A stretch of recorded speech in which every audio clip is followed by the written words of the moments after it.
pessoal, meu nome é Mariana, eu sou a professora de conservação de vocês e na aula de hoje a gente vai começar a falar sobre os agentes de deterioração do acervo. Então, vamos lá!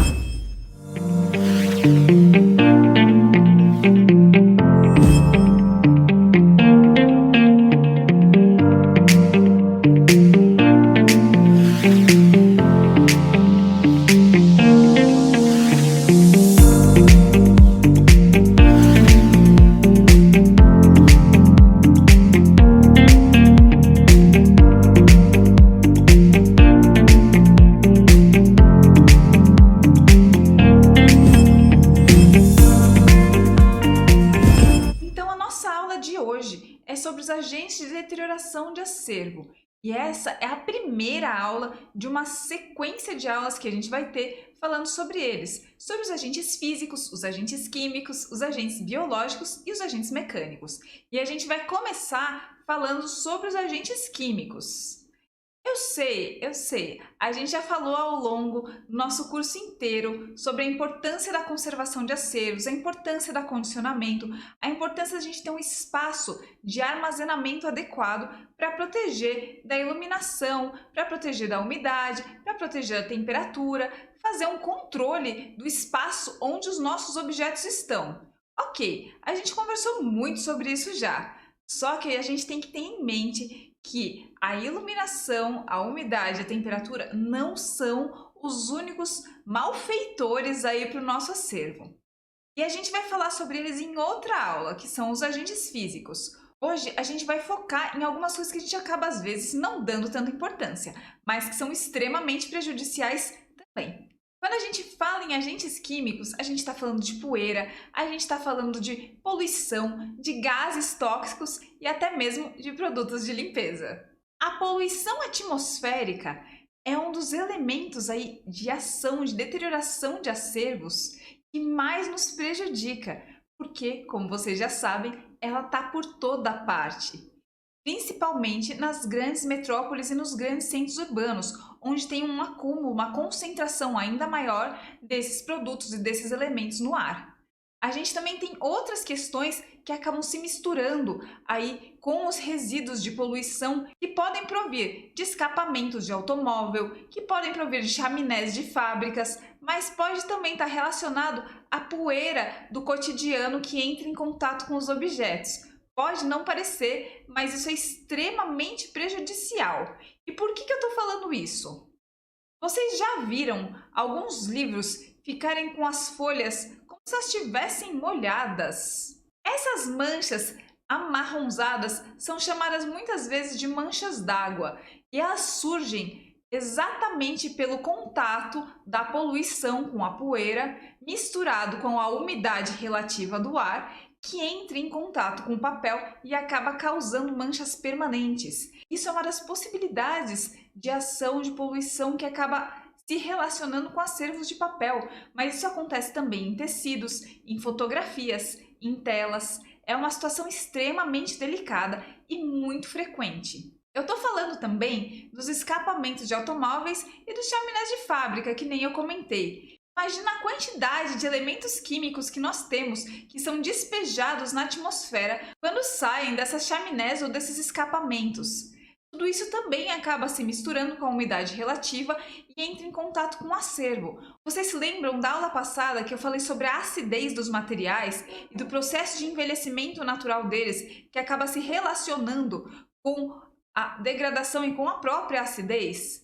Então, se a gente tem elementos químicos que são soltos na atmosfera através da poluição, eles entram em contato com o nosso acervo, a gente já sabe que o nosso acervo vai acabar envelhecendo mais rápido sim. Se a gente toma cuidado até com o papel que é feito no nosso envelope para acondicionar as fotos, para acondicionar os materiais, que nem a gente conversou na aula passada, imagina o quanto de cuidado a gente tem que tomar com esses elementos externos que podem prejudicar ainda mais o nosso acervo. Esse contato desses materiais, seja da poeira, seja de gases tóxicos, com materiais sensíveis, né? Fibras de papel, fibras de tecido, acaba prejudicando essa peça eternamente, porque esses elementos acabam entrando dentro de cada uma das fibrinhas dos materiais e alteram a estrutura das peças, fazendo com que elas fiquem bem mais frágeis. Mesmo que a gente imagine um espaço que esteja isento dessa poluição aí, feita com gases tóxicos que estão sendo diluídos aí na atmosfera e que a gente convive cotidianamente, se a gente pensar em um museu que fique em um espaço mais isolado, a gente ainda assim vai ter que tomar cuidado aí com os agentes químicos. Afinal de contas, nós temos partículas pequenas que podem vir do chão de terra ou do contato com o ar e acaba realmente acumulando poeiras dentro das nossas reservas técnicas, próximas ao nosso acervo. Isso quando o museu tem reserva técnica. Pensando nas peças que estão em exposição, a mesma coisa. Os mesmos cuidados devem ser tomados para que o ambiente seja fiscalizado, aí, seja monitorado, para que não haja o contato constante com poeiras e outras sujidades provindas aí da atmosfera. No começo do vídeo, eu falei também dos produtos de limpeza. Vocês devem estar falando assim, nossa, como assim? Os espaços eles precisam ser limpos. E é verdade, eles precisam mesmo. Mas existem alguns produtos de limpeza que acabam prejudicando o acervo também, principalmente aqueles que têm cheirinho gostoso. Quando a gente trabalha em espaços de acervo, a gente tem que tomar muito cuidado com a higiene que a gente faz do piso, do mobiliário, porque se ela for mal feita, ela acaba prejudicando sim o acervo. Então é sempre necessário ter uma conversa com a equipe inteira que trabalha no museu e explicar que os espaços eles têm necessidades diferentes daquelas necessidades que a gente tem em casa. É claro que quando a gente chega em casa, o que a gente mais quer é sentir aquele cheirinho de limpeza extremamente agradável. Mas no museu não é exatamente assim. A gente não pode trabalhar com produtos que demoram para evaporar. Por isso que normalmente a limpeza de chão e de mobiliário é feita com misturas, com panos umedecidos levemente, nada pingando, para não alterar também a umidade e a temperatura do local, misturadinhos com álcool, para fazer com que essa água evapore um pouco mais rápido. Claro que o álcool ele não deve entrar em contato direto com o acervo, pensando no chão e nos móveis ao redor. Um outro material que a gente deve evitar é, por exemplo, a água sanitária ou elementos que tenham cloro. O cloro, vocês sabem, tem um cheiro muito forte. Ele libera gases quando ele entra em contato com o oxigênio. E esses gases, eles podem sim acelerar o processo de envelhecimento e a degradação do acervo. Então, é sempre bom evitar. Aquelas misturas malucas que o pessoal faz também e acontece com mais frequência do que parece, também devem ser evitadas. Durante o período de pandemia, a gente via o pessoal usando muito lisoforme. E o lisoforme misturado com água sanitária ou cloro, por exemplo, acaba sendo extremamente prejudicial. Ele acaba formando aí elementos químicos que podem causar reações graves em pessoas, fazendo que essas pessoas desmaiem, fiquem enjoadas ou até mesmo a longo prazo causando alguma doença respiratória. Então, às vezes, mais atrapalhando do que ajudando. E também com o acervo. Se nós temos acervos de couro, se nós temos acervos de tecido, é muito prejudicial que esses dois produtos sejam misturados e acabem criando reações que podem aumentar a umidade do espaço, que podem acelerar o processo de envelhecimento do acervo ou mesmo criar situações de manchas, de sujidades que não aconteceriam normalmente se isso não tivesse sido feito. Aliás, o próprio cloro e a água sanitária em espaços que têm acervo de papel ou de tecido, eles devem ficar bem longe. Vocês já viram o que acontece quando a água sanitária cai na roupa? Todos sabemos. E a gente não quer que exista nenhuma chance disso acontecer com os nossos acervos, não é mesmo?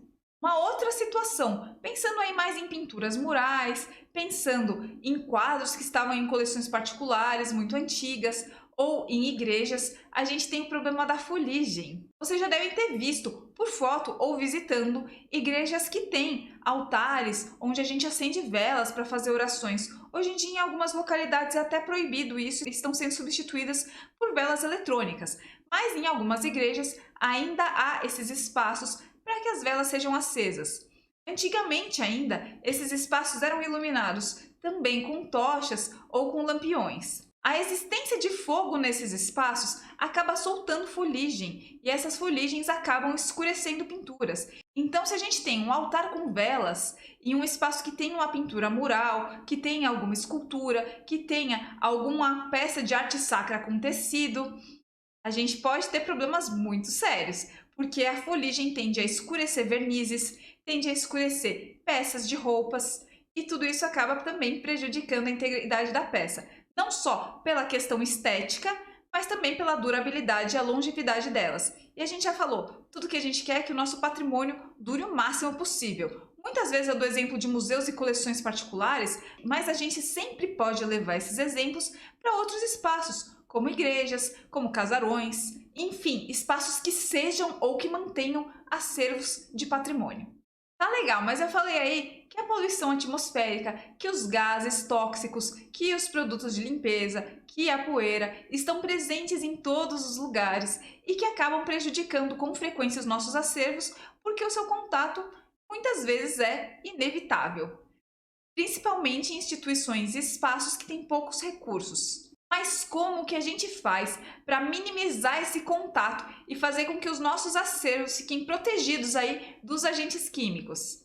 Ora, a gente tem algumas soluções para isso. Não são sempre fáceis, mas são bastante eficientes. A gente conversou nas aulas passadas sobre acondicionamento de acervos.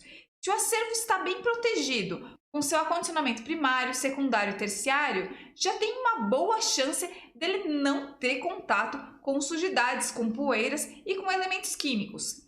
Se a gente tiver ar-condicionado, a gente acaba reduzindo ainda mais a chance do acervo ser prejudicado por esses agentes. Afinal de contas, o ar que entra pelo ar-condicionado é filtrado. Lógico que esse ar-condicionado precisa ser limpo com frequência, senão ele acaba sendo o causador da poluição em vez de um protetor do acervo. Uma outra alternativa que a gente tem também é colocar filtros nas janelas, aquelas telinhas protetoras, para evitar também que entre poeiras, que entre sujidades. Isso pode ser feito em frestas de portas também. Quanto mais controlado é o nosso ambiente de reserva técnica, de guarda de acervo, melhor.